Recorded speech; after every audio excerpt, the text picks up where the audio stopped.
One of my favorite things to make with bok choy is the spicy shrimp and bok choy noodle bowl. It's ready in 20 minutes, and I love that you only need one pot to cook it.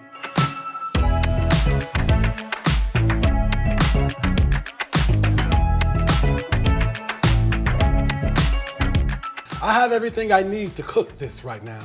Measuring spoons, a sharp knife, a grater, a cutting board, a large pot with a lid, and my stove back here. My ingredients are all laid out over here.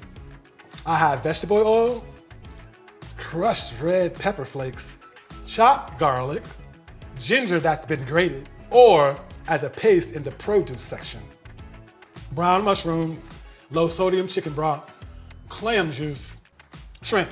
This is frozen and defrosted raw medium shrimp, and it's peeled, deveined, and tails off. Pasta. This is vermicelli, which is like a thin spaghetti, but you could use any thin noodles here, like rice stick noodles or angel hair pasta. Just break it up into smaller pieces before adding it to the soup. Green onions that have been cut into 3-inch pieces and shredded lengthwise into thin strips. And of course, my bok choy. In the stock pot, I'm going to heat the oil over medium-high heat. Then add crushed red pepper, garlic, ginger, mushrooms, and bok choy.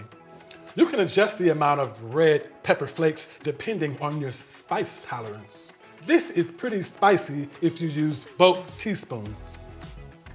Cook until the mushrooms have softened, release their liquids, and that liquid has cooked off about 3 to 5 minutes. Then we add the chicken broth and clam juice and put the lid on to bring it to a boil. Once that's bubbling, we add the shrimp and vermicelli and cook it for about 3 minutes with the lid off, stirring it a few times so that the noodles don't stick together. If you're using a noodle other than vermicelli, check the cooking directions on the bag. You may need more or less cooking time depending on the type you're using. If you're not a shrimp person, this is also great with chicken or tofu. At the end of the 3 minutes, go ahead and test one of the noodles to make sure it's ready. It should be a little firm, but not too hard and not too soft. Once the noodles are cooked, go ahead and turn off the stove and serve this in a bowl sprinkled with some of those chopped green onions. If you like a little crunch, you could add crushed peanuts or toasted sesame seeds. In 20 minutes, you'll have a delicious and nutritious dinner for your entire family, or maybe enough for dinner tonight and lunch tomorrow.